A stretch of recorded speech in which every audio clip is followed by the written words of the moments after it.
Grâce à l'inbound, on n'a plus besoin de prospecter, c'est ça le futur. Ça génère tellement d'opportunités qu'on n'a limite pas le temps de toutes les gérer. Toutes les semaines, on fait plein de démos, on envoie plein de devis, ça cartonne.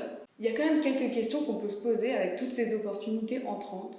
C'est est-ce que ça nous permet de closer dans des bonnes conditions, vite, de bien facturer pour permettre de financer notre croissance. Ce qu'on observe, c'est que ça pose énormément de problèmes dont on n'a pas toujours conscience. On ne peut pas capter toute la valeur. Parce que potentiellement, le besoin qu'on nous exprime, c'est seulement une fraction d'un problème un peu plus global qu'on n'est pas allé chercher. Par ailleurs, on va avoir tendance à se commoditiser de manière assez importante, parce qu'on se retrouve dans le process d'achat de notre interlocuteur, qui lui est dans une démarche de shopping, de comparaison des différentes options. On va être comparé sur le produit, mais on aura beau avoir le meilleur produit du marché, il y aura quand même une énorme composante de prix, et c'est là où on va dégrader notre valeur. Et enfin, sur une opportunité entrante, on se rend compte que c'est rarement le bon interlocuteur qui nous contacte, c'est rarement un PDG, un décideur. L'inbound, c'est un outil utile. Attention, je ne dis pas le contraire. Mais le problème, c'est son utilisation.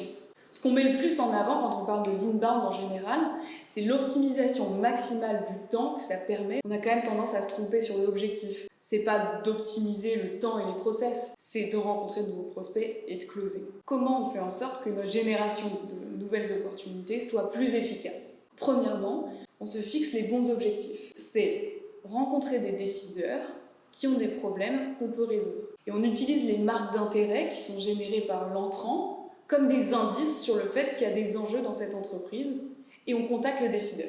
La deuxième chose, c'est rester absolument en contrôle de votre vente. On vous demande un devis, un prix, n'ayez pas peur d'aller challenger votre prospect. Allez chercher un problème plus large, plus important que ce besoin qui a été identifié. Et troisièmement, utilisez d'autres canaux d'acquisition, comme par exemple la prospection téléphonique. Je vais vous lancer un défi. Vous allez regarder si chaque semaine, vous avez minimum 5 rendez-vous avec des nouveaux prospects.